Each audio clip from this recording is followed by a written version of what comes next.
Hello, and welcome to the Non-Serviam Podcast, a project dedicated to exploring the world of anarchist and anti-authoritarian ideas. Join us in our conversations with radical voices in precarious times. To find future episodes, make sure to subscribe on Stitcher, SoundCloud, and other places where podcasts are found. If you'd like to become a contributing member of the show, please consider becoming a patron at patreon.com/nonserviammedia. Every little bit counts, and we appreciate all the support we can get. Remember to like, share, and subscribe to help spread the word, and so you can stay updated with our most recent episodes. Thank you for joining us. We hope you enjoy.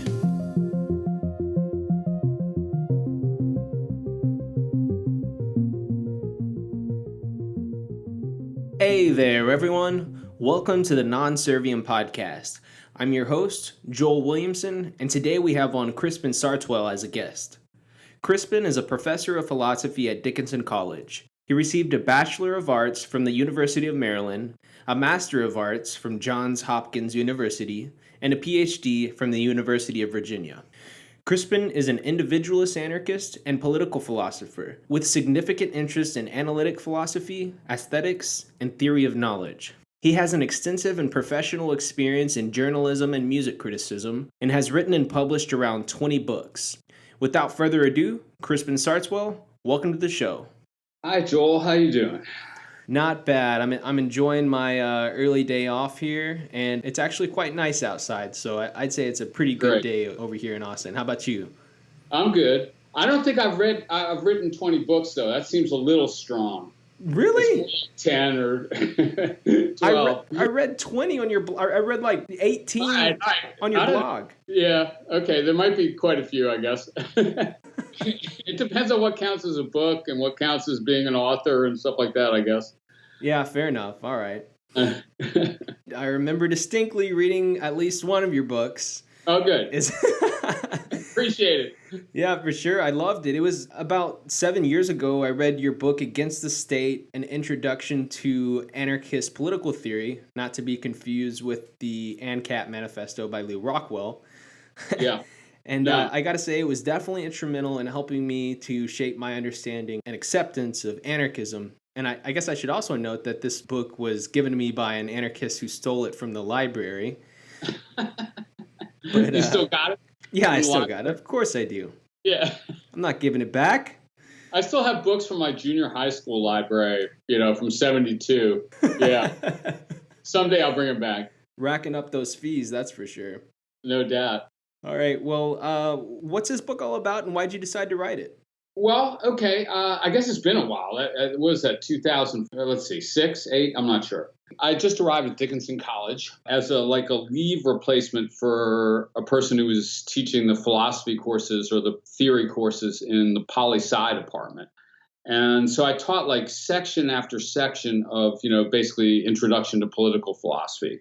Running through Plato, Aristotle, Hobbes, Locke, Rousseau, whatever, Marx, maybe Thoreau. And I hadn't really written a lot straight on political philosophy before that. And I hadn't really taught directly in political philosophy that much before that. But, going semester after semester through all these famous arguments for the legitimacy of state power, I found myself getting more and more hostile to these arguments, social contract theory or utilitarian justifications for state power, and just feeling that they were incredibly fallacious, actually, and just trying to rationalize oppression, essentially. And so, I just kind of got my irritation out, even though, so when you're teaching these texts, though, you have to at least take a stab at showing why they're plausible, right? So, I had to sort of in some way present them sympathetically over and over and over again. Yeah. And so I guess I just went home and wrote my attack on them because I didn't feel like I could bring that out, or at least not fully in the class. So I guess it was but I've been an anarchist all my life, basically, or since I could really think about these things. Mm-hmm. I guess I always planned maybe to address some of those questions in a book or other contexts. Right. Well, why don't we see if we can quickly go through some of the more popular justifications for state power and why they fell? Sure. Let's start with social contract theory. What's wrong with that? Okay. Yeah, and basically that is the structure of the book. I mean, there's a lot of other things you could do and should do with anarchist theory, and much more positive things, really. But it's a fairly short book dedicated to just primarily destroying the philosophical arguments for justifications for state power. And I guess that's maybe more like a ground clearing exercise than a full-fledged anarchist vision of the world or something. But yeah, okay, so social contract theory, which we would associate with Thomas Hobbes, John Locke, and Jean-Jacques Rousseau. Those are the famous ones. There are many versions, including contemporary versions. I mean, maybe John Rawls has a version of it of some sort. I mean, okay, so the question is, what justifies the coercive power of the state? All right. So first of all, I define government in terms of as a group of people exercising coercive power over a certain geographical area, let's say. Mm-hmm. Right. And now it seems on the face of it that coercion, which is like shaping someone's choice through threats of violence or actual violence or various kinds of constraints or threats of imprisonment or, also maybe like even fines and things like that if they can be enforced, trying to change people's choices that way or affect them. One thinks that needs to be morally justified in every case. So if I'm coercing you, or if we're on the street and I'm coercing you, or I'm coercing people in my family, or I'm coercing people in my region or something like that, that seems like crime, essentially. And it requires some kind of moral justification, which is not to say that it can't ever be justified. There might be cases where coercion can be morally justified. And you could probably think of something, you know what I mean? But in every case where coercion runs between two people or two groups or whatever, it requires a moral justification. So since state power rests on coercion or employs coercion pervasively, it must be morally justified. So, okay, social contract theory justifies it by the alleged fact that people have agreed to have this coercive power operated over them. So, Hobbes pictures human beings living in a state of nature, which is, that just means a situation with no government. I mean, he kind of portrays this as an actual historical event or series of events. And, famously, life in the state of nature, according to Hobbes, is nasty, brutish, and short, because he pictures people as fundamentally self-interested. And if that's unchecked by coercive authority, we'll just rob and murder each other every chance we get, basically. And everyone will be in danger all the time. And we won't be able to engage in any cooperative activities. So he starts out with this really dark vision of what human beings are. But then he says, we sort of have a convention and we go like, well, this is really sucking. Like, this is really not going well. We're spending all our energy fighting each other, robbing each other, guarding our stuff from the others. If we instituted an authority that could enforce a certain set of rules on us, then we could reduce the costs of this terrifying state of nature that we're in. And so every rational agent would choose to enter into a contract like that and voluntarily submit themselves to a coercive authority because the costs of the state of nature are so astronomical. So, I mean, it basically just rests on the idea that, you can be coerced legitimately if you agree to it. Or maybe it rests the legitimacy of state power on the moral principle that one should keep one's promises. And one has promised to obey the state. Okay. Now, it doesn't actually seem that one has promised to obey the state, basically, or in many cases, it doesn't seem that way. Right. I don't believe that I've promised to obey the American government. In fact, I've explicitly insisted that I have not promised to obey it. And yet on especially John Locke's version of social contract theory, I have promised anyway. I've committed myself anyway, implicitly or tacitly, by accepting like the benefits of living within this government-controlled framework or whatever, like using the roads, eating inspected meat, or whatever it might be, So the first move in social contract theory is to say, like, you could be legitimately coerced if you agree to be. That's an interesting question, whether that makes sense exactly or not. And then the second move is like, and guess what? You can't help but agree. Everyone has agreed. Thus, the laws can be legitimately enforced on you. You can be legitimately taxed, etc. Mm-hmm. That's social contract theory. So why doesn't that hold up? If you don't like it, leave it. Why isn't that good enough? That actually is a representation of social contract theory, right? Because like Locke argues that just continued residence is agreement. And so like it's, love it or leave it, basically. Or like if you don't like it, go back to Somalia or whatever the hell. So maybe Trump is a social contract theorist. I don't know. Well, I mean, I guess the first thing I would say about that is just that I have not agreed. And there is in this picture, there's no possibility of my withdrawing except by like heroic means. Sure. So I'd have to tear up my life entirely and move. Okay. And that is what Locke basically says. Yeah, it's hardly voluntary in any robust sense. Yes. Any meaningful way, it fails. Yes, exactly. So like when the costs are astronomical, then the decision is coerced.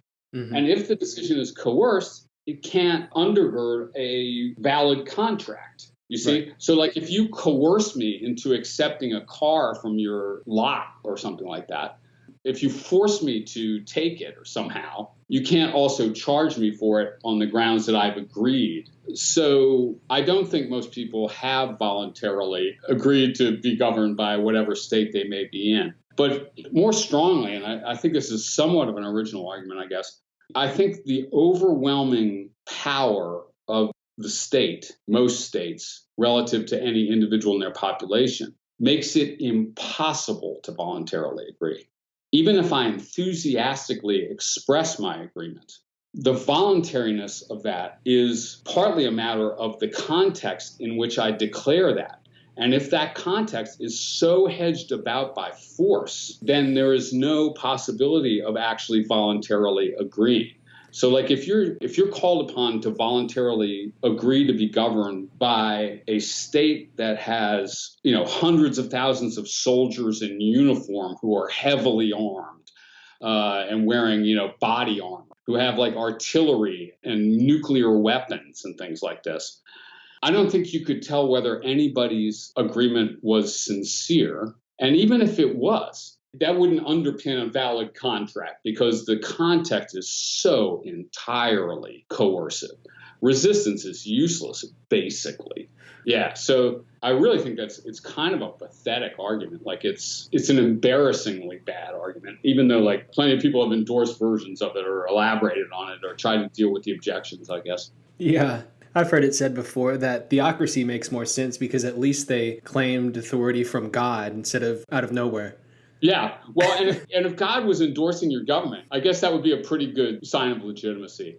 I might get worried about the legitimacy of God at that point. Well, yeah, I mean, at that point, we'd have to abolish God. Yeah. Well, a lot of anarchists have been in that vein too, right? Like Bakunin, let's say. Mm-hmm. Like if God existed, it'd be necessary to abolish him. Right. Yeah. All right. Well, that's social contract theory. How about utilitarian justifications for the state? One of the very classic treatments of that is David Hume in his essay Of the Original Contract. And he's actually attacking Locke's contract theory, possibly Rousseau's too. I'm trying to remember all the dates. Like Hume actually knew Rousseau. And basically what he says is, like Hobbes argues that the state of nature sucks, that we're all at war with one another. We can't even get any technology going. We can't develop all the things that human beings can develop through cooperative activities in a state of nature without a government. In Hobbes and Locke, that's why we come together and agree to be governed by one of us or some of us. For Hume, Hume just goes well, let's skip this agreement thing, which never happened. Like Hume is really sharp on that. He's like, there is no such agreement. There never was. That's just a fiction. And furthermore, it's an unnecessary fiction. Because all you need is the fact that it's complete disaster to live in anarchy, in the state of nature.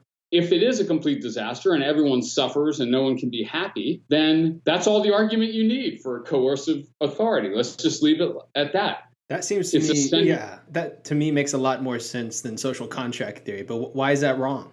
Okay. It depends on an assessment of the utilitarian effects or the overall effects on human happiness of government versus no government. Now, I mean, this is a problem with utilitarianism in general. That would be incredibly difficult to assess, okay? And there's a lot of work on this both ways around. So, for example, I've just done a review of James C. Scott's most recent book. Excellent. James C. Scott. Yeah, which one? It's called Against the Grain. Cool. And it's got the dawn of civilization, like in Mesopotamia. Mm-hmm. And, he's worked his whole life, James C. Scott, who I think is one of the most important theorists working now, he's worked his whole life to show that life without government has been very common among human beings, has been consciously chosen by many cultures, and that it's not so bad, or that it's probably better overall than life with government. Okay, so much empirical data is potentially relevant to that.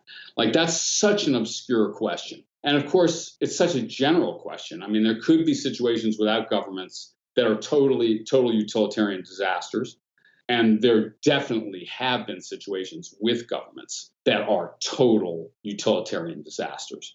So, I mean, the basic argument I would make against this is you're going to have to show the positive utilitarian effects of government in general in the face of some very hard data.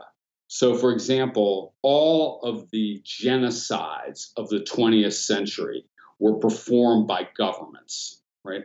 All of the worst wars that human beings have ever prosecuted against one another, like the world wars in the 20th century, again, for example, were created by governments, impossible without governments. So and I do this in Against the State, if you start adding up just the death tolls inflicted by governments, often against their own people in the 20th century, it's tens of millions of people, okay? And if you're going to stare squarely at that and tell me that obviously governments have positive utilitarian effects, I'm going to just go well, it sure doesn't eyeball that way to me. Now, I see why people want to believe it, and I see why it's plausible in certain cases, okay? So, for example, Social Security or something like that, right? I think probably Social Security has excellent utilitarian effects overall. Now, maybe it rests on coercive taxation, blah, blah, blah. Maybe there are other good objections to it. But something like that, or certain welfare programs, I mean, this would be debatable, I think, actually. But, many government actions and laws do probably have positive overall utilitarian effects. But the wars, the genocides, it was governments who designed and made nuclear weapons. They're probably the only human force capable of developing a nuclear arsenal or motivated to do things like that. And then, it's possible that that's just the end of life on Earth, right? And now, so if you're just staring at this empty planet, this rock spinning through space after the nuclear exchange, and you're going well, yeah, that was government or whatever. But I mean, no government would be even worse. Then I'm just completely puzzled. So I just say, at best, there's a lot of work to be done to show that government does overall have positive effects. Right. Yeah, and the proof always rests in the people's hands who are actually trying to dominate. True. Yeah. What about justicial justifications? Yeah, I use this term justicial. Justicial, sorry. Yeah, justicial. Either way, I'm not sure. Which it is a word that shows up in the Oxford English Dictionary, surprisingly, because I thought there was a set of arguments in favor of the political state that didn't fit comfortably into the other categories. So, I mean, the basic idea of a justicial justification for state power is that some sort of overall authority is necessary to creating any kind of just society. So, for example, I mean, just in a more common sense way, you could say that without some group of people or body that's capable of redistributing resources, you're going to get more and more unbelievable inequality and stuff like this. You'll end up with an incredibly unjust society in an anarchist society. Uh-huh. Inequality would grow, exponentially or whatever, or even worse than it is now, or that sort of thing. Yeah. Yeah. And so I think like Plato's Justifications in the Republic, I mean, he doesn't really like try to justify state power from the ground up, but I think this is really Rawls's position in, more recent political philosophy, is that you can't have a just society without a power capable of making overall decisions about how resources are going to be allocated and stuff like that. So it's some sort of overall structure of coercive authority is essential to the possibility of justice, I think, is the position. Sure. The common concern of sociological inequality and all that often separates the political and the economic, whereas in reality, they're connected in a lot of important ways that often gets overlooked. Yeah, quite true. Yeah. I mean, I have a whole battery of arguments along those lines too, actually. Well, I mean, I guess you can try to make it obscure whether these things really apply. But yeah, it seems to me that overall, at least it's quite questionable that overall societies with governments have been more just than those without. I mean, it seems to me that inequality, even in like sort of a quasi-democratic society like the US or whatever, is exacerbated by government activity in about 1 billion ways, okay? Like, I mean, really, the political authority basically operates on behalf of the top people economically. And, I mean, that's a complex picture. But I think that the political authority the political hierarchy and the economic hierarchy mirror one another and exacerbate one another. So I think it's unlikely that societies with governments would be more egalitarian, for example, overall than societies without. Although these are, like I say, these are such obscure general questions, too. Okay, so we've established that the state ultimately rests on basically deadly force to maintain its existence, but it seems to me that it also largely relies on what Etienne de la Boétie calls voluntary servitude. So, for example, yes, no one necessarily is forced to become a cop or a part of the military, but we see folks do that voluntarily all the time. So, what do you make of this other aspect of state domination that is largely backed by what seems to be voluntary cultural support? Yeah, that's quite true. I mean, when I'm really being dark about humanity, that I think about humans is that we often are looking for someone to tell us what to do. A lot of people in a lot of situations, and I understand this to some extent, would just find their own freedom or their own autonomy an intolerable burden.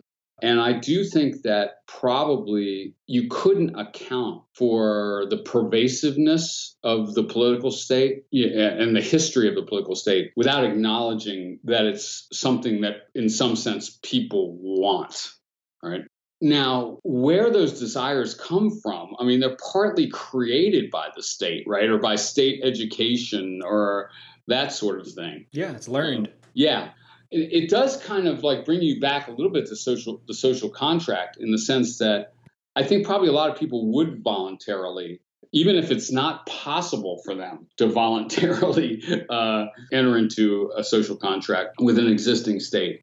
They probably would if they could, maybe even most people. And then the question is, how could we change that a little bit? I mean, the other thing I'll say, though, is that there are also people, maybe somewhat fewer, who react in exactly the opposite way. That is like that to whom any form of authority creates kind of a bristling hostility or, a violent rebellion. Okay. So, I mean, like there's different kinds of people, and some of us are quite enthusiastic or yearning to be subordinated, and some of us are yearning to subordinate. And some of us just kind of react with almost, with incredibly visceral hostility toward any form of authority. But yeah, I do agree with La Boétie and others, that I don't think it could continue like this unless many people did kind of yearn to be subordinated in some way. Yeah, and I guess all that means is at the end of the day, since the majority of us don't wield political power, we have to recognize where we are and the fact that really all we have control over probably is sort of the cultural side of things. And I think this is where sort of hearts and minds come into play. Okay. Yeah. So that's the reason I tell myself things like this podcast are important. Good. The conversations that we have with one another and the way we treat each other every day contribute towards a liberatory culture. And I'm not sure if law precedes culture or culture precedes law. It's probably the latter more than the former, but they interplay in like a chaotic game of ping pong. And Yes. I think since all we have control over is primarily is over culture, then we probably ought to continue these conversations and spread awareness of the illegitimacy of the state and that another world is possible, you know? Right on. I think like someone like Thoreau, I think that's what he thought he was doing, like kind of pricking the conscience of people. Like he didn't think he was going to overthrow the US government or stop the war with Mexico even. But what he thought was he was going to like show people that they are capitulating and how bad the results are, and maybe like spur them to a kind of pride in autonomy, individual or collective, or like just secession from the unjust system and so on, Sure. Yeah. I mean, so I agree. Like, I mean, in a way, it's too bad, right? And when I was much younger, I dreamed or expected a revolution to change this whole thing, maybe violently or necessarily violently or something like that. Yeah.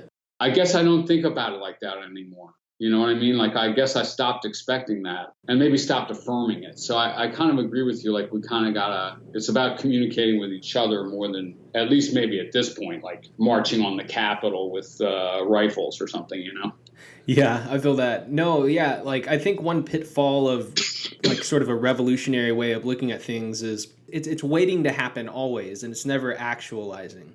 I mean, you could argue that like dramatic change into a free society is revolutionary in and of itself, but I think what we're talking about is specifically like formal violent revolution or something like that. And one of the pitfalls of that kind of thinking, in my opinion, additionally, is that like you can sort of enter this sort of toxic paternalism that says like, I hope the worst presidential candidate gets elected so we can whip these people into shape and we can finally take up arms. So that kind of, has bad results also. Yes, I don't think that's a good approach, because you might just end up with like a bunch of oppression and not much response or not a good response, and people are going to suffer. Sure. If you're rooting for Trump, to keep winning so that we can have a revolution, I mean, I don't know, like you're kind of fantasizing, right? Like, like that sounds okay. Well, and plus late in my life, I guess I've become a pacifist and a Quaker. So I guess I have a different view on the possibility and the legitimacy of violent revolution. But I also still feel like, okay, because the other side of this is if we don't do that or don't, recommend that, aren't we basically just passively capitulating? I mean, is change possible? Right. Aren't we all effectively pacifists to that extent? Yeah. But yeah, but I mean, there's all kinds of alternatives as far as change goes. There's counter economics, there's building alternatives, there's insurrection, there's all kinds of different things that we can do, not to just survive, but help chip away at this monster. Right, and different things might be appropriate in different moments, different places. Right, like if you're dealing with police violence in Baltimore or something like that, you might need an insurrection, right? Or that might be like that might even be effective in certain ways, right? Or just necessary. But then if a question is like the injustice of the tax code or something like this, insurrection doesn't seem like be the right, maybe, or, I don't know. Yeah, I hear you. And building alternative, I really agree with this, like building alternative institutions or alternative, ways of being, or just spaces that are outside of the overall structure of coercive authority to whatever extent that's possible. Right. And it is possible, and it's happening all the time. But so I guess that's sort of what I'd recommend as a transformational procedure. But I don't know how much hope I really have there either, I guess. But yeah, no, I feel you. I kind of put this sentence together after watching a few of your YouTube videos. But what are your thoughts on this statement? Anarchism is to political philosophy as skepticism is to epistemology. Yeah. Within political philosophy, it's essential. It has been essential in the history of Western political philosophy for sure. So I'm thinking, like, for example, Descartes' method of doubt. So how do we know anything? How do we know whether we know anything? Well, let's try to doubt everything that we believe so we don't admit any untested assumptions or whatever. Let's destroy all, tear down the foundations and build anew so we can be assured that our beliefs are justified, or as close to true as we can get them. So that's the function of skepticism within epistemology, is to test knowledge and theories of knowledge, to press on them. And I think this is, and I really think anarchism is functioned just that way in political philosophy. So it's really kind of funny that so much Western political philosophy is concerned with the justification of state power. So you're Hobbes or Locke in the 17th century. And I mean, a lot of people, I think, believe that there were no anarchists in the 17th century. Okay. Mm-hmm. I mean, so like if you're looking at histories of anarchism, they might start with William Godwin or Proudhon or something like that, right? So well after that.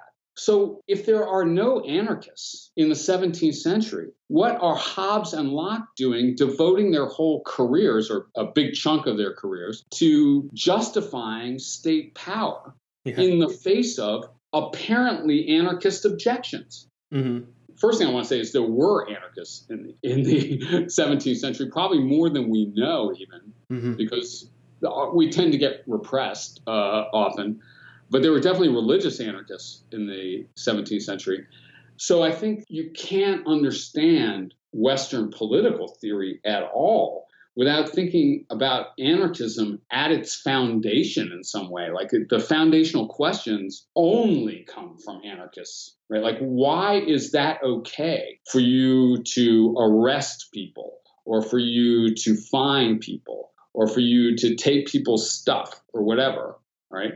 So if no one is pressing those objections, then Western political theory is actually kind of incomprehensible. So I think, like, even for Hobbes, even if he thinks it's just obvious that the anarchist alternative is so much worse, yet he's spending, a good decade trying to grapple with it and implicitly taking it very seriously indeed. And so I think, like, skepticism in epistemology and anarchism in political theory run very in parallel. They're the objections that are needed to develop a theory of knowledge or a political theory, I guess, just within the Western tradition. How would you sum up the type of individualist anarchism that you endorse to someone who is unfamiliar with it? Yeah, I've wrestled with this. Sometimes I'm a little uncomfortable being called an individualist. Sometimes I'm not. Okay, so I guess I would associate my political philosophy, like if you really want to know what I think, you could maybe just read Civil Disobedience by Thoreau. And the kind of individualism that I endorse is the kind of individualism you get from people like Emerson and Thoreau. I mean, the reason I'm uncomfortable with it in some ways, with the term, is that you would so much associate it with capitalism, or like Ayn Rand. Right. Like that. And it sounds like you're in favor of self-seeking, or, the invisible hand or something like this. And, it sort of gives you this picture of maybe each person in competition with all the other people, each person just trying to get theirs, or maximize their resources or something like that, and their security. And so I don't want to be associated with that kind of position. I don't want to be an Ayn Rand libertarian, or I'm sort of a libertarian, but maybe not in that vein. Sure. Or hyper-capitalist. Right. Yeah. Thoreau and Emerson they're abolitionists. I'd say basically they're feminists. That takes some work. And they're basically not enthusiasts for capitalism as they saw it arising in their own era. Not at all. But they are individualists, radical individualists. So the first thing I mean by this, I guess, is that collectivist orientations, especially when they get to the point of kind of saying that individuals are not fully real, or they're not the basic moral agents, that it's groups, not individuals, who count, or who are real, or who are the basic agents of moral and political action. When I hear that, I hear coming right after that, and so we're going to have to sacrifice some of you for the sake of the rest. You see, like if you delete the reality of the individual, the importance, the moral significance of the individual, then I think you're basically saying we can use you for our purposes. Okay, like it's very nice to go like, well, the collective good versus the individual interest or something like that. All right. But the collective good, quote unquote, is going to be someone's idea, or some group's idea of what is the collective good. And it's going to maybe redound to their own benefit. I just feel, and I think that if you look at collectivist societies, like explicitly collectivist Marxist systems in the 20th century, and now even too, that's just straight up okay, we're going to have to sacrifice 1 million people to make this beautiful future. But guess what? Each of those 1 million people is not even a real thing. You know what I mean? The collective is real and the individual is unreal. Mm-hmm. And so I just think you're unleashing a nightmare when you de-real individuals, okay? And then the other thing I want to say, that's key to my kind of individualism, I guess, is just that it's always possible to dissent from a consensus of the people around you. And it's absolutely necessary for that to be possible in order for us to make any kind of progress or have a decent society. Otherwise, you're liable to flow unanimously, apparently unanimously, into a complete disaster. You need dissenters, and so you need to respect dissent. And that can come from a group in some sense. It can come from individuals, right? And that's really what Thoreau is all about, right? Like, that's where he's at. Like, don't tell me what I have to believe, okay? And dissent has been incredibly important, even in, like, basic human political progress or whatever. So just preserving the value of individual dissent, and so things like free speech as an individual right, I just think that that's key to any decent, like, human life together or something. So where do you stand economically then? You mentioned that you're not sort of this crude pro-capitalist Ayn Rand type. Right, I hope not. Maybe you fall along more the line of like a freed market anti-capitalist position of Tucker or Spooner. Are you into mutualism? Where do you stand on all that? Yeah. These are hard questions, I gotta say. And in some ways, like designing ideal economic systems, I don't know how effective that is, although it's worth making some moves. Yeah, I mean, I would identify as a mutualist, I suppose. I don't usually use that term. I'm willing to affirm that very much. I mean, I've worked a lot on Josiah Warren, speaking of people like Spooner and Tucker. Josiah Warren is often known as the first American anarchist. So first of all, I don't reject private property entirely. So that's the difference between, I mean, that's usually the first thing that people say about communist versus individualist anarchism. And probably mutualists, most of them, do not reject private property entirely. Right. It kind of depends on what you mean by private property too, right? I mean, exactly. Are we talking just like a hypothetical individual ownership, or are you talking about some sort of quasi-state individual ownership, Right, exactly. So, like, I do think it's important that I, like, own my house. I feel like it's important that I own, like, the immediate objects of my environment. I kind of like feel like that's essential to my relation to some of these objects and stuff like this. I feel ownership, I guess, of some, pretty limited little environment and stuff like that. But in terms of like individual possessions and maybe spaces, I can see forms of private ownership being like quite valid. I mean, I feel that. But yeah, and then Proudhon is kind of along these lines. William Green, the American mutualist, and others.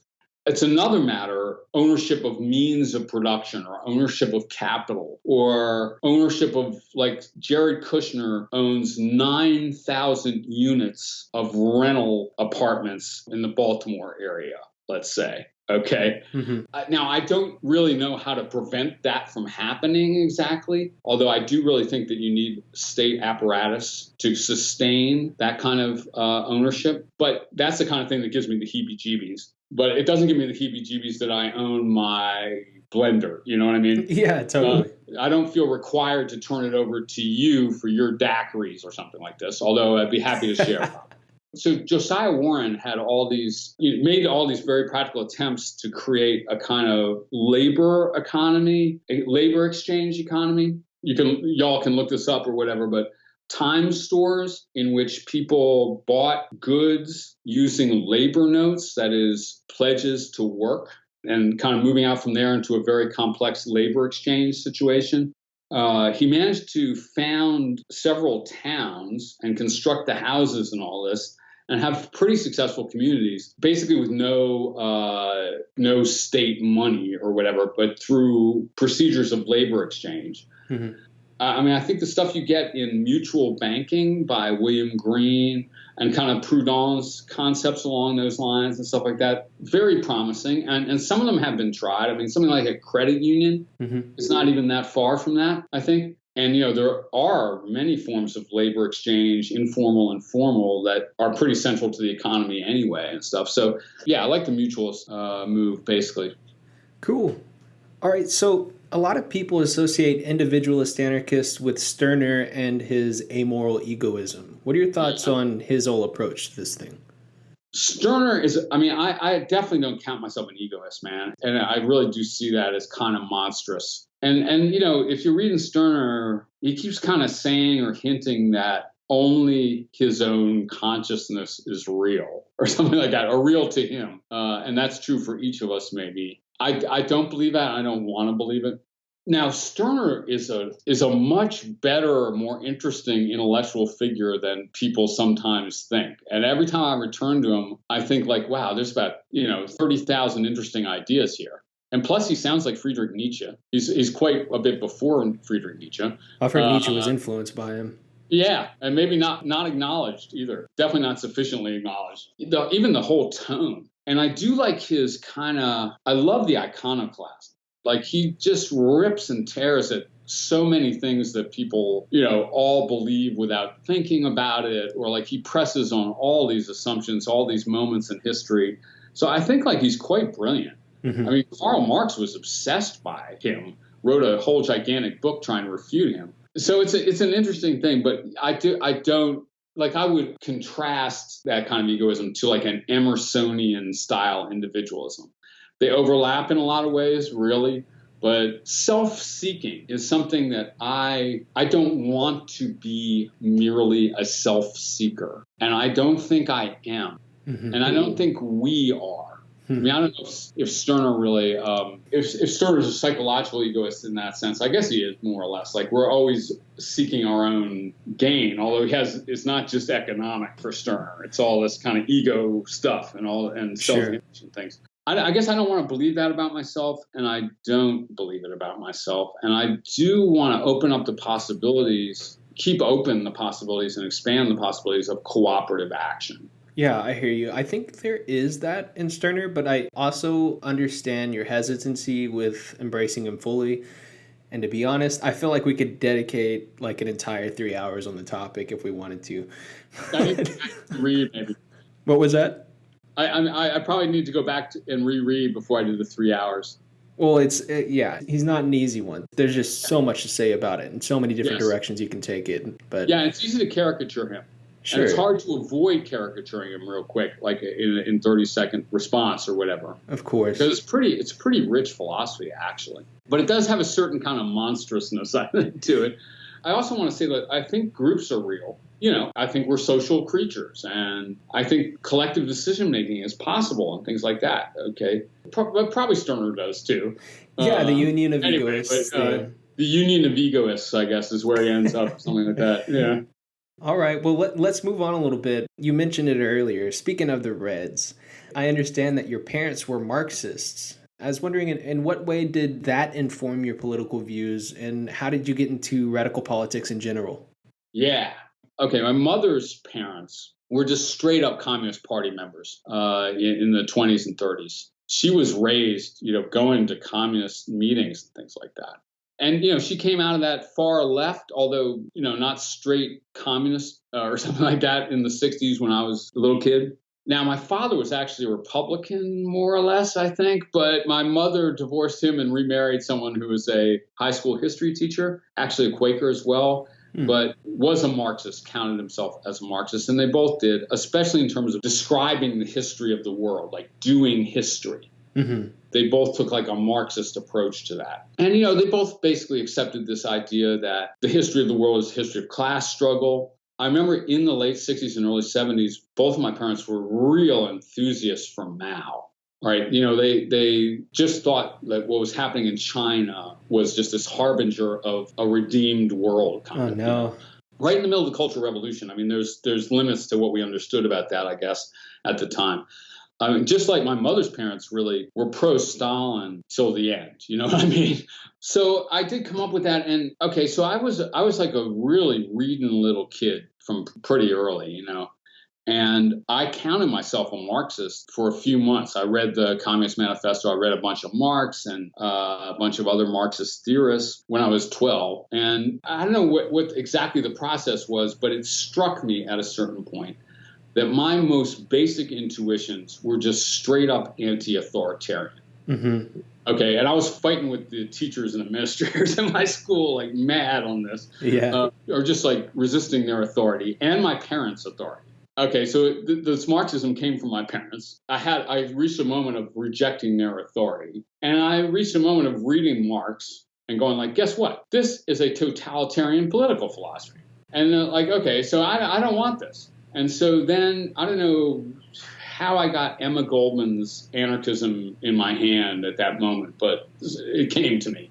Nice. And it might even been sitting around my parents' house, actually. Wow. And I was just like, I was blown. And Berkman's ABC of Anarchism, I guess. Mm-hmm. Those were the first things I read. And I just knew immediately, like, okay, it just clicked with all my intuitions immediately. Okay. And then so I ended up I'm still fighting with my mom, who's kind of mutated. She's more like an Obama liberal now. Okay. Yeah. But we're still fighting about the same issues we were fighting about in 1972, I guess. So, yeah, it was partly just a rebellion against my parents. I didn't want to, I could have rebelled by becoming like a Goldwater Republican. Yeah, my God. I didn't really go that direction. I respect a lot about their revolutionary politics. And, this is 71, 72. Growing up in D.C., I'm in the middle of the civil rights movement. My parents are going to all these marches. I'm going to all these marches. The peace movement is happening. I'm just not going to float to the right at that moment. But I'm trying to get out of the authoritarianism that I see on the left at that moment as well.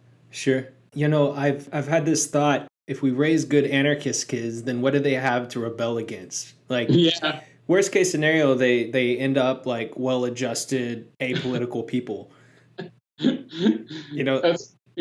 So like maybe we should all be Marxists to give them something to rail against. Yeah, well, I mean, one of my stepsons is an investment banker. So now the other one's like a rock and roller.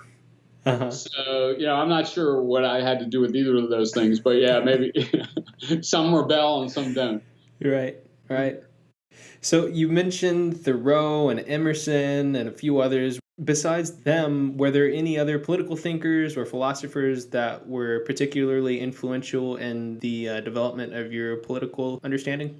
Well, yeah, like I say, Emma Goldman, hit me like a thunderclap when I was a kid. So she's been influential on me throughout. I've done a lot of work on Josiah Warren, as I say, and I feel very influenced by him. Another American individualist anarchist, although she's complex on this, is Voltairine de Cleyre.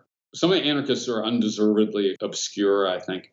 I mean, when I was quite young, the real influences were people like Abby Hoffman. I was really into the yippies and things like that. So like some of the 60s, 70s stuff as well. Malcolm X was a huge influence on me, although maybe not to make me an anarchist exactly, but it was Anarchy, State, and Utopia. Mm-hmm. Yeah, I'm trying to think who contemporary. I love David Graeber and James C. Scott. Those two have been mentioned on just about every episode of this podcast so far. Yeah. I really think those are the most important political theorists working now. And I think like the last really great innovator in anarchist political theory was Peter Kropotkin, all right, around, 1900 or whatever. But I think Graeber and Scott have made the first like really profound contributions to anarchist political theory since then. There are interesting moments like the green anarchism of Bookchin and things like that. Like it's not that there weren't developments, but I feel like they've kind of brought the next phase of anarchist political theory, which is necessary. Sure. Have your anti-authoritarian convictions ever been a problem in your career as a professor? Nonstop. Yeah. In what ways? Well, I wonder about myself. And I have thought about this, and I've worked on it in therapy and stuff like this, about whether my sort of anti-authoritarian thing is basically a pathology. Okay. And, it does have these origins in my relations with my parents and things like that. But if it's a pathology, and if I can have it without it destroying me, I like it as a pathology. Like, I'd rather be... like we were talking about Boete and all that I'd rather have the pathology that resists authority than the pathology that yearns toward it. Sure. Yeah, I think the DSM is calling it oppositional defiance disorder nowadays. Yes. Oppositional defiant disorder. Yes. They worked out a diagnosis for it. And I think the technical definition is those who doubt social contract theory. Yeah, exactly. Yeah. Or just reject the social contract or something. Yeah. Yeah, and I'm sure I would have been diagnosed that way in middle school if they had had that diagnosis when I was in middle school. And maybe they would have medicated me and cured me. But I've never really had a mentor in academia.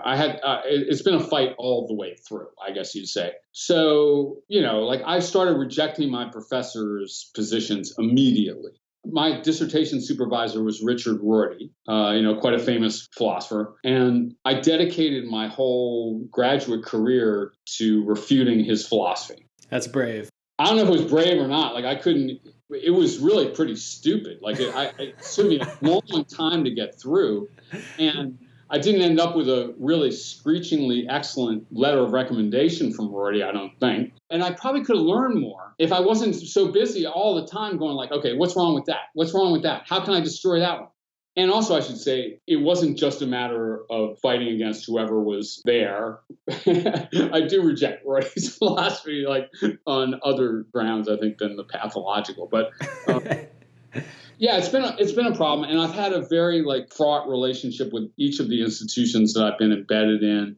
I've had a career where I floated around a lot, and even my situation now, I would say the institution is not really that thrilled that I'm here, and I'm not maybe that thrilled with them either.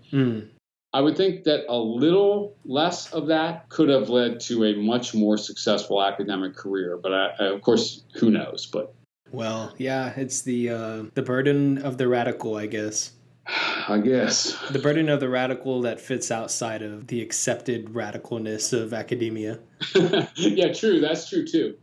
And sometimes I regret it all. Sometimes I just sit there wishing I could have had a smoother road with this stuff. But other times I just get triple defiant, right? Like, screw you, man. I don't care. You don't have to give me tenure. And, as rebellions go, it's pretty trivial, right? And actually, I do have a job, sure, right? And a car, and and health insurance. And so the degree of my amazing rebellion has been, I was always compromising too. And I have gotten through somehow. So, I shouldn't exaggerate, how cool ass rebellious I've been. I mean, all of this has a personal thing going, but I also don't think that overall academia is a meritocracy. I think it rewards conventionality above all.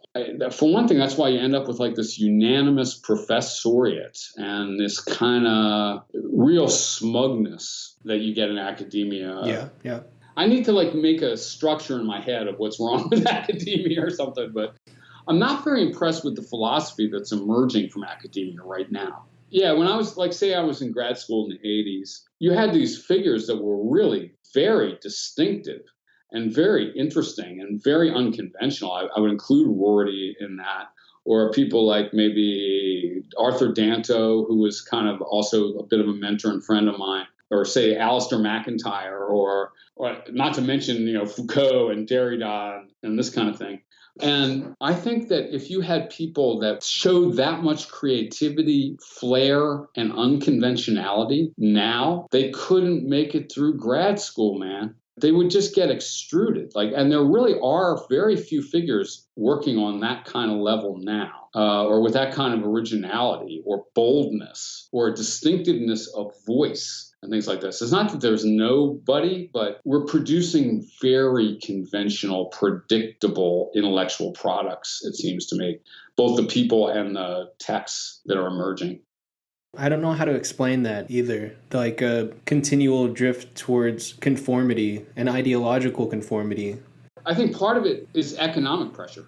In other words, people are really just worried about how do I not die in this career? And so that I think that puts a lot of pressure for conventionality, agreement, kind of nodding along, unanimity. You don't want to make the fatal mistake, which is so easy, man. Like the wrong sentence coming out of your mouth at a conference, the wrong title of your next paper, the wrong disagreement with that senior professor or something like that. That can end you now. You know what I mean? Or at least people are experiencing it like that. They think like they're very anxious about their own survival. And I think that's part of what makes the product more conventional or whatever. Yeah. So I guess, do you think other young people considering academia, specifically anarchists considering academia, do you think they should continue down that path in that case? Oh, man, I have different moods about this on different days. And I used to affirm no matter what. I'm not sure I would advise people to go. I mean, I guess it depends on the person. I've had a couple students like this over the last few years, I guess, like just someone who's just so obviously a philosophy professor. You know what I mean? Like just like, the first paper they hand you is like, okay, if anyone should do this, you should, But even there, you got to have like a pretty bad conscience if you're straight up like pushing someone into grad school in philosophy, because it might end up taking 7 years with no job at the end of it and a massive debt. Yeah. So I don't know, man. It's a hard call. Yeah. Well, it can be a great career in the sense that I have summers off. I've been able to really kind of think about basically what I wanted to think about all these years. And it's more autonomous than most careers if you have a decent job or whatever, like there's not someone right over my shoulder telling me how to teach or something. There's a lot to like about it, but there's more and more I feel overwhelmed by the problems of it too, though. Right. If not academia, what do you think anarchists should be doing in order to help bring about a free society? Well, it depends on the anarchist, right? Yeah, we mentioned some things already, but I mean, is there anything in particular? And I know that you're generally not so optimistic about these things, but if there is hope, what can we do beyond educational outreach and some of the stuff we've mentioned so far? Do you have any thoughts on that? Well, I mean, a lot of things we just do every day can take up a place in that. I belong to a CSA, right, the community supported agriculture, or just the everyday things where you're kind of looking for autonomous ways to interact and things like this, or ways to get stuff. I mean, I live very rural and I don't know any anarchists, around me and stuff like that. But, anarchists, I don't mind anarchist cells and organizations or whatever they want to do. My Quakers are pretty anarchisty, actually. Well, some are. And I thought there would be, and I expect there to be, a greater and greater protest movement in the face of Trump and all this shit. And I think anarchists have a place in that, and should be in that and fighting for feminism and fighting for anti-racism and all that, however people do that, whatever their views or whatever their underlying theory or whatever. I think that one problem with the question I asked you is I think it limits anarchism as a political philosophy in some ways, because it assumes that we should only be doing things that bring about this spook of the perfect utopia in the end society. And really, there's things that we can do interpersonally every day. Like it's not just a means to an end, but it's like an end in of itself. And that, this is something we do, creating freedom wherever, interpersonally, whatever. Yes, just treating each other with respect for each other's autonomy. Exactly. And absolutely. I agree with that. And, the utopia, this is an interesting matter to discuss. I know we're low on time or whatever, but... No, go for it. It's very far from here to there. Okay, so I'm 61 years old. I tried to get the anarchist utopia going when I was 13 or something like that, You're going to wait your whole life. And like you say, man, like, how can your political commitments change how you're living now, even without like a global transformation of all society or something like that? And I do think like anarchism gives you that. Like there's a million ways to be that in your life. Now, if we get the opportunity to create a utopian, like we don't seem to be moving in that direction, do we? You know what I mean? Like it's not really... I used to think maybe we were, but I don't. It doesn't look that way to me now. Who knows? It'll look different in a few years too, maybe. But sure. I mean, especially technology is just so hard to predict where everything's going. Yes, and I used to be kind of really a techno-optimist, right, on an anarchist line. It's like no one is ever going to be able to control this internet thing. We are free now, man, at least online. Do whatever you want. But the way governments are learning to control and, control people through these things and also control the platforms and stuff is just, if you're an anarcho-techno-optimist in the year 2000, which I probably was in some form, information wants to be free and all that stuff, man, it looks a lot darker now. All that kind of goes back to, again, the relationship between the economic and the political, right? I mean, because Facebook isn't just a mom and pop shop that decided to start a social media platform. Right. Yes. And it was once a mom and pop shop, you know what I mean? I used to think okay, no matter what governments do in this space, no matter what the CIA is doing online, hackers are going to be one step ahead. Now, I don't know, man. If hackers are going to be one step ahead of the Chinese government or whatever, maybe not. So, yeah, I've lost that kind of optimism, I guess. Damn. Well, there you go, folks. Let's give reason to Crispin Sartwell to be optimistic again. We need some more hacktivism. We need some more of that shit going on so we can light some optimism under Crispin Sartwell's ass. I'd appreciate it. I hope it's not too late for me, man. It's not. Of course it's not. All right. So you've mentioned a couple times now that you are a Quaker, right? Yeah. What is the relationship between anarchism and abolitionism to Christianity? Yeah, I've done a lot of work and a lot of thinking about the political moment and group that I most associate myself with is kind of American radicalism of the early 19th century. And I guess the figures that I'm thinking about are all abolitionists, radical abolitionists, like William Lloyd Garrison, Nathaniel Peabody Rogers, Lucretia Mott, who's a Quaker. Many of these people were Quakers. One thing is the radical abolitionists of the early 19th century, or many of them, were anti-statists.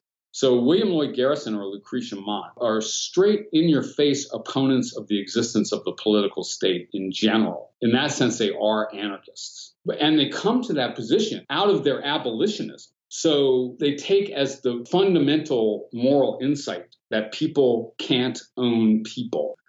And then they start to see other relationships besides straight up chattel slavery to one extent or another, or in one way or another, involving human ownership of other humans. So that is the form of their feminism. So yeah, Elizabeth Cady Stanton or Lucretia Mott or Lucy Stone, their basic argument for feminism is the abolitionist argument, okay, that marriage is a kind of ownership. I mean, as it was constituted in early 19th century America, is an ownership of one person by another. All right, that is just the definition of evil. So how are we going to rethink that? You might think of these as the very most progressive people of that period in the U.S. They're anti-racist, they're feminists, they're anti-capitalists too, even though capitalism is just coming on, like industrial capitalism. But they are individualists. So that's why I really kind of love this whole tradition. So there's a radical individualist feminism that's coming from people like Lucretia Mott. But they're also all Christians, really. I mean, this is not true of Emerson and Thoreau, even though they come out of Christianity. And, Emerson was a minister, but he mutated, he got all these interests in Eastern philosophy and things like this.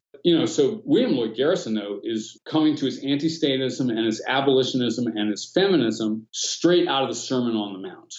Beat your swords into plowshares, or just the golden rule, treat other people as you would want to be treated, stuff like that. That's definitely true of Lucretia Mott as well. She's a Quaker eldress, or a Quaker minister, really. And they're bringing it straight out of the Christianity. Even Elizabeth Cady Stanton's feminism, which is interesting, I think.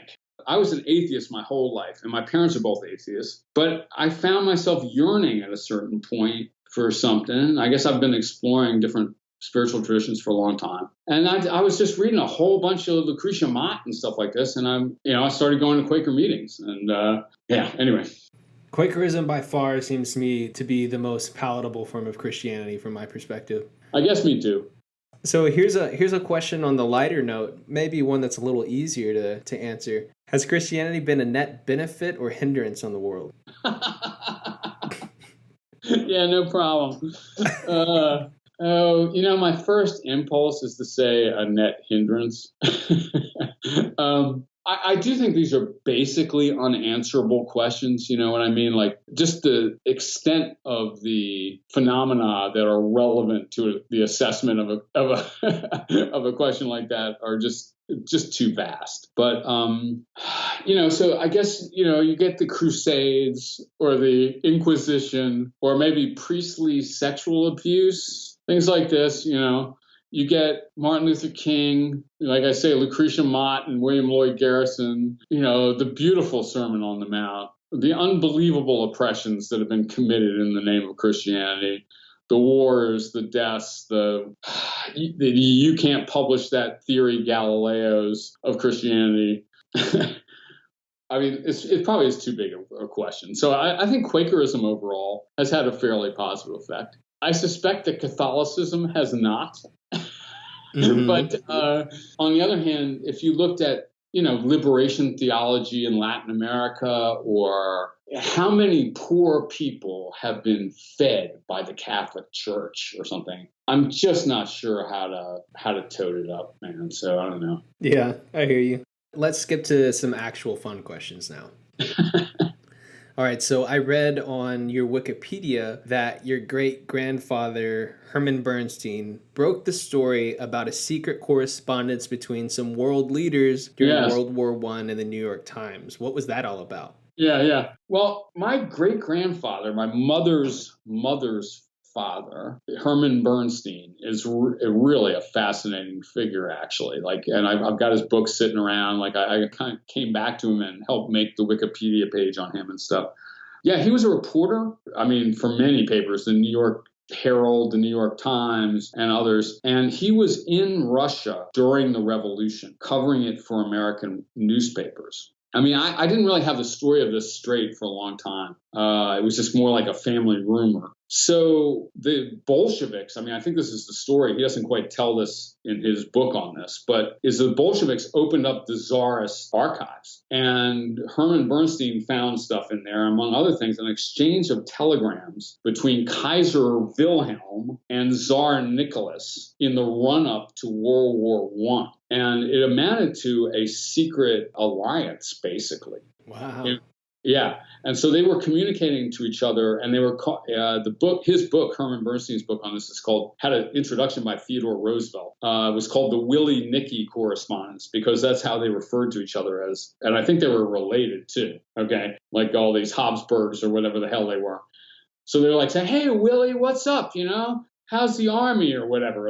So if I marched into X, just hypothetically, how would you respond? What I mean? This kind of stuff. So it was kind of like sensational story of the century at the moment it was published, I guess, So I was kind of proud of all that. Yeah, long line of radicals in your family then, or at least interesting people, to say the least. Herman Bernstein ended up being a conservative, actually. Okay. So he met Herbert Hoover at Versailles as the treaty was written, and interviewed him for one of these newspapers. And then he ended up working for Hoover and writing Hoover's official campaign biography in 24, or whatever the hell that was, 28 or something. Wow. Yeah. And then his daughter became a communist and married a communist.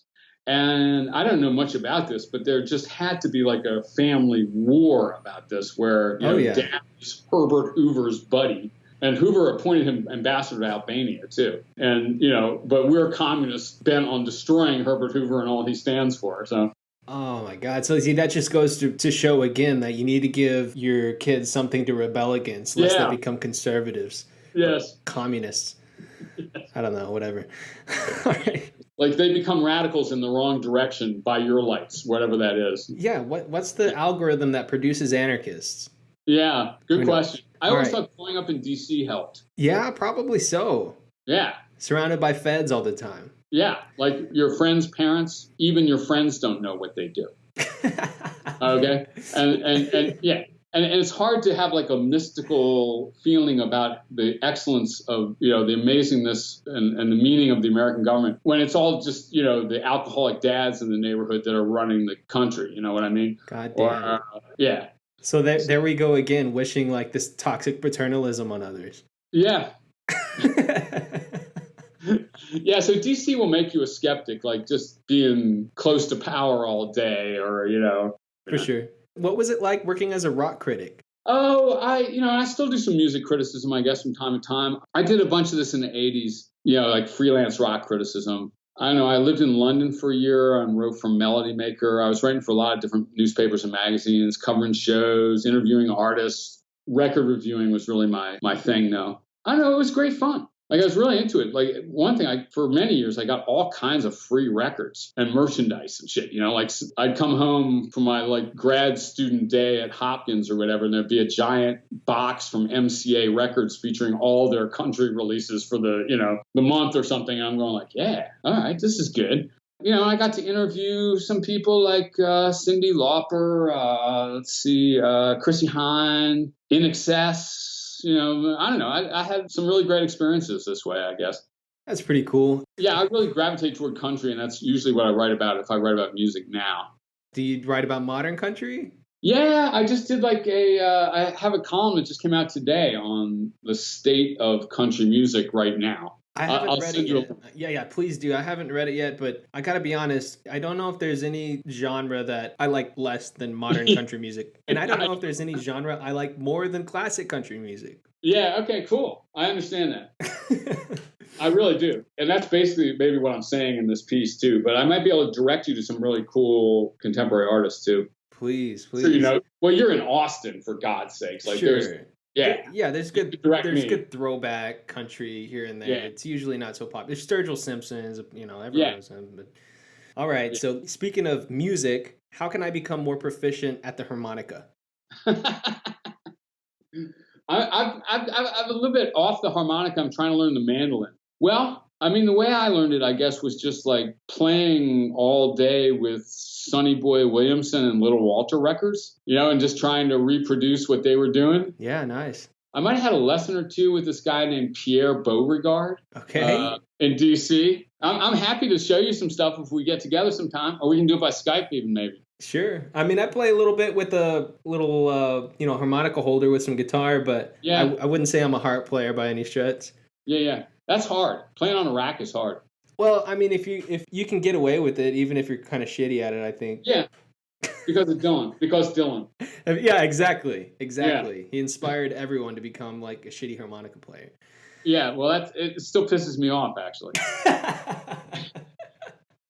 Well, he's good sometimes. Like, he's actually pretty good at harmonica sometimes, yes. I think. Yes. Like, I was always like, oh, man. Like, I mean, at least get the degree of competence that you have on the guitar or whatever. You know what I mean? Like, sure. It's a real instrument, like. Yeah. Not just an excuse to wail in between lyrics. Yeah. And also, he plays first position as opposed to cross harp. Okay. And yeah, that has a certain folky sound that works on a rack, I guess. Yeah. All right. So towards the end of these interviews, I like to do a lightning round where I list a person or an idea and I ask my guests to respond to each item in 1 minute or less. Are you down? I'm down. I was born for this, man. Awesome. Wittgenstein. I've written 2 pieces lately on how Wittgenstein is terribly overrated. I had professors in grad school for whom the questions, what is true and what did Wittgenstein really mean, were the same question. All right. And man, I think he's an obscurantist. I think he's really trying to project the personality of a genius. Mm-hmm. In a way, like it's a persona. On the other hand, though, there's some pretty great ideas there, like family resemblance. And anyway, is that a minute? Yeah, that's good. Yeah, amazingly overrated. Okay. Yeah. Wu-Tang Clan. Oh, man, those were great records, okay? Like, I love that stuff in the early 90s, man. Like, those were just great records. And I love the sound. I love where rap and New York rap went at that moment. I mean, I respect Public Enemy, but I wouldn't, put the records on over and over again, Mm-hmm. Like, it's really harsh. It's, really, it almost hurts to listen to. Mm-hmm. And it should, right? Like, they want it to. Mm-hmm. But, man, I took Wu-Tang and maybe also the L.A. stuff, Snoop and Dre, as such a relief from that, But I love those early Wu-Tang records and the solo records by, RZA and all that stuff, too. Cool. The Mises Institute. Man, I don't know nothing about the Mises Institute. I'm going to leave it at that. I don't know. All right. Taoism. Oh, man, it's been central to my life in a lot of ways. Like I teach it, I teach Chinese philosophy. Again, that's problematic for somebody like me. I got sober in AA in 91 or 90 in Nashville, and I needed a higher power, and it wasn't going to be the Christian God at that point at all. And I called it the Tao, and I drenched myself in Taoism. And I love the Tao Te Ching. I'm going to teach it again this year. I love Zhuangzi very much. And for a long time, I kind of identified as a Taoist. I've translated the Tao Te Ching myself with help. And it's one of the central texts in my mind. And I also think it's an anarchist political text as well. Right. Youth liberation. Youth liberation. Well, one thing, I'm an opponent of compulsory education, basically. I mean, like, this is not a popular position to take up, but I experienced it as an unbelievably oppressive. I experienced going to public school as, living in an Eastern European dictatorship or whatever. It's like living in Romania under Ceausescu. We're watching you all the time. We're going to tell you how to dress. We're going to ring little bells, and then your little body has to do exactly what we say. It made me violently rebellious. And I think this is really, really important. And I think we are surrounding our kids more and more with just like structures of authority that go down to their every decision, their every moment and stuff like this. And I just wish kids could play, man. Yeah, I feel that. That's beautiful. All right, last one. All right. Joe Biden. Yeah, and you can check me out on YouTube and columns on this one too. I think he's an idiot, dude. Okay, so the next debate is tomorrow night. Oh God, don't remind me. Yeah, well, I mean, if you're watching, really listen to each sentence that comes out of Joe Biden's mouth and see whether it makes sense or whether it really says what you suspect he intends to say. Because it does not. I mean, I guess what I did in a couple columns and also on YouTube is just cut and paste from the transcript of the last debate or a couple of interviews with Biden. And it's just nonsense. Now, I do have reservations that a lot of people have about, like, say, the crime bill or the kind of like sort of Clinton-style Democrat who I think really prosecuted a racist agenda throughout most of my life, but it was just kind of like slightly disguised. You know what I mean? It doesn't count if it's a Democrat, as far as I'm concerned. Yeah, okay, good. That's good. Yeah, but so I'm not a big fan of Joe Biden, and I wasn't a big fan of Hillary Clinton along these lines either, but... All right, so I've got a few Patreon questions, and then we can go towards the end of the interview. The first Patreon question is, what do you think of the rise of national conservatism as an ideology? Yeah, that's interesting. And it's interesting what's going on in conservatism now. I mean, it's in kind of a crisis in various circles, I guess, even as it seems ascendant. I mean, I don't think it's a new thing. I guess it's this Tucker Carlson, like, who's the name of this guy who's really spearheading this? Josh Hawley, the senator. Yeah, anyway, this one professor, I think, who's associated with this. Well, it reminds me of communitarianism, first of all. This kind of 80s and 90s, I'm sure people still identify this way. And they're associated with a kind of Burkean or David Brooksian style conservatism in the sense that they want to emphasize the importance of traditional institutions and identities, which they're specifically associating with the idea of the nation in this case. But maybe communitarians did that to some extent too. This is probably not as toxic as some other forms of conservatism. I don't know. Now, I'm not that interested in the concept of a nation, really. I think most anarchists probably think of ourselves as basically cosmopolitan, not in the sense of like discounting anybody's traditions or anything, but just in the sense of worrying about the effects of like identifying with a nation or being a patriot in that sense or whatever. And I think that what we're seeing with nationalism in the world right now shows all those problems, right? Like Trumpian nationalism, Viktor Orban, or, Bolsonaro in Brazil, where these people present as nationalists, whatever that means exactly. So, for example, let's say the Kurdish nation. That makes sense to talk about, I guess, even though it's not a nation state, but like a group of people affiliated by language and traditions and stuff like this.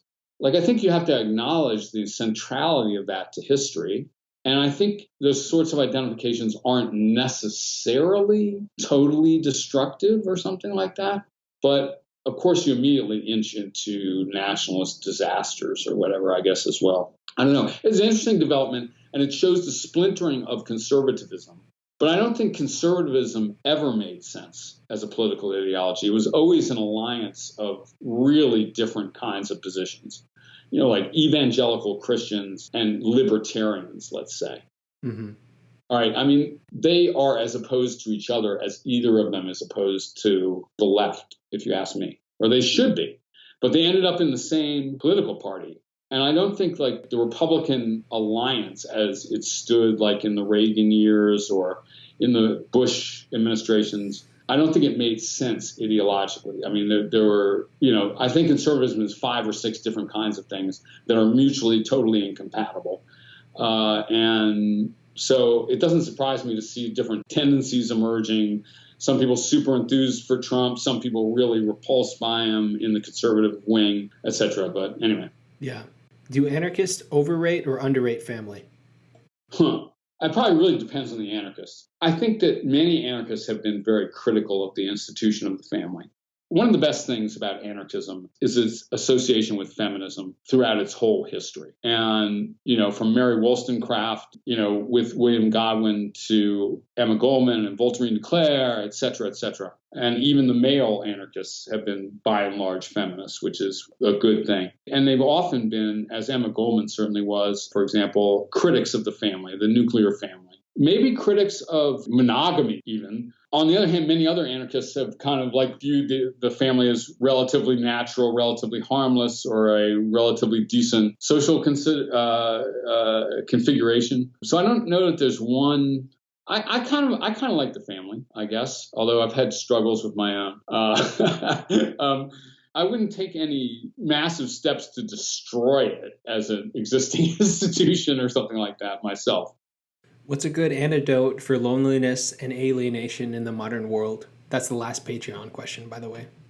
I don't have a cure for my own loneliness and alienation, so I don't think I can really present a cure for others. Okay. I think that we may overrate the degree to which loneliness and alienation can be cured, or we might overrate the degree to which any society can fix those things. So I think that, like, say, loneliness and alienation, they don't just come from capitalism.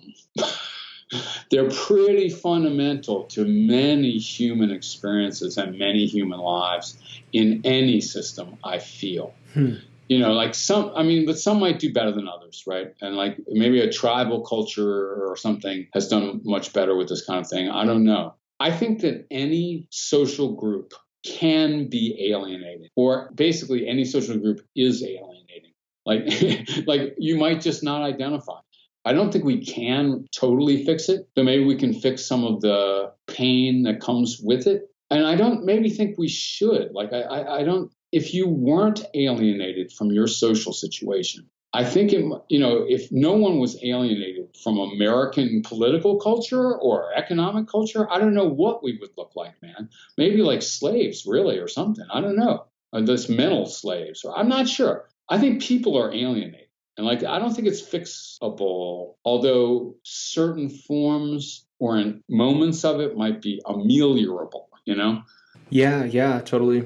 Where can people go to check out all of your work? Well, hit me on Twitter or something like that, and you'll see what I'm writing now. My blog, ihavethestorm.blogs.com, is kind of moribund, but I put up links and it has a list of my books and stuff like that. Google me and you'll find some disturbing things maybe, but you'll find stuff I'm writing as well. What's your handle on Twitter? At Crispin Sartwell, just my name. Okay. What's the one thing people should know about radical politics before taking a deep dive into them?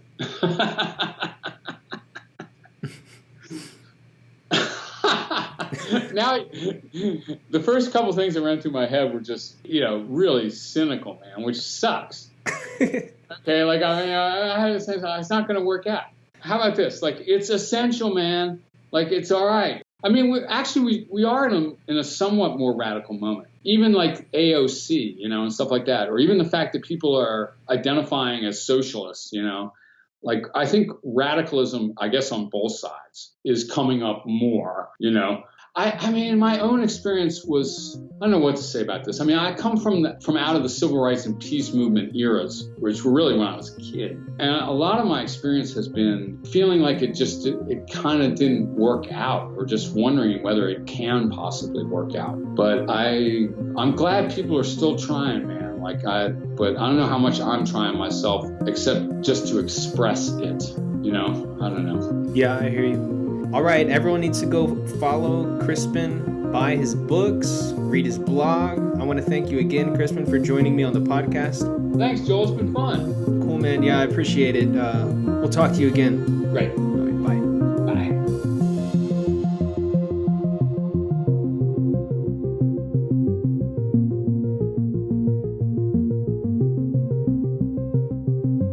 There it is, folks.